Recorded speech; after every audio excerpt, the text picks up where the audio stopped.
সবাইকে ঈদ মোবারক। আগামী বছর যেন আমরা এরকমভাবেই ঈদগাহে এসে ঈদের জামাত আমরা আদায় করতে পারি, সেই তৌফিক আল্লাহ আমাদের সকলকে দান করুন। জানি না আগামী বছর আমরা এরকম ঈদের জামাত ঈদগাহে এসে পড়তে পারবো কিনা। গত বছর এরকম ঈদগাহের মাঠে আমাদের সাথে অনেকেই ছিল, কিন্তু এই বছর আমাদের সাথে তারা নেই। আমরাও আগামী বছর এরকম ঈদগাহে এসে এরকম ঈদের জামাত পড়তে পারবো কিনা সেই নিশ্চয়তা দিতে পারি না।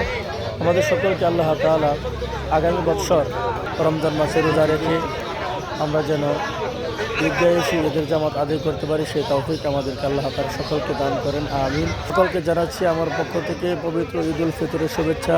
ঈদ মোবারক।